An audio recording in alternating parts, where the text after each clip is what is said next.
Awit, ika-74 na kabanata, Pambansang Hinagpis. Bakit kami, Panginooy, itinakwil habang buhay? Mainit ang hininga mo sa tupa ng iyong kawan? Iyo sanang gunitain ang tinipon mo nung una, yaong lahing tinubos mo't itinakda na magmana. Bundok ng siyong tinirhan mo'y gunitain mo rin sana. Lapitan mo yung labi na winasak ng kaaway, ang labi ng santuaryo mong sinira ang bawat bagay. Ang loob ng iyong templo'y hindi nila iginalang, sumisigaw na nagtayo ng kanilang Diyos-Diyusan. Ang lahat na nasa loob na sangkap na mga kahoy, magmula sa pintuan mo'y sinibak at pinalakol. Ang lahat ng inukitang mga kahoy sa paligid, dinurog at pinalakol niyaong mga malulupit.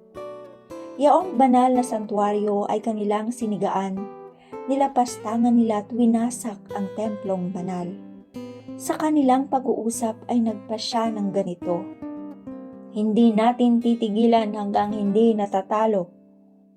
Kaya sa buong lupain ang tagpuan nilang dako, para ikaw ay sambahin, sinunog at naging abo.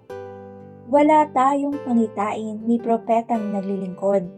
Ang ganitong ayos natin hindi natin natatalos. Hindi natin nalalaman kung kailan matatapos. Hanggang kailan, Panginoon, magtatawa ang kaaway? Ang paghamak baga nila sa iyo ay walang hanggan? Huwag mo nang pipigilan, gamitin mo ang iyong bisig. Iyong kanang kamay, alisin mo sa iyong dibdib. Simula pa noong una ay hari na ikaw, O Diyos. Sa daigdig ay maraming iniligtas ka't tinubos. Sa lakas na iyong taglay, hinati mo yaong dagat, at ang mga naroroong dambuhala ay inutas. Ikaw na rin ang dumurog mga ulo ng Leviathan, at ginawa mong pagkain ng nilikhang nasa ilang. Mga batis, mga bukal, ikaw rin ang nagpadaloy. Ginawa mong tuyong lupa ang maraming ilog doon. Nilikha mo yaong araw, nilikha mo pati gabi. Nilikha mo yaong araw, buwat talang anong dami.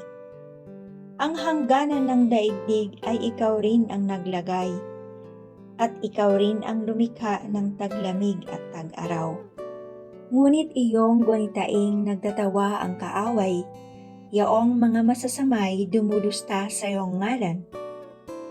Huwag mo sanang tutulutan na ang iyong mga lingkod, maiwan sa kaaway na ang kamay walang taros.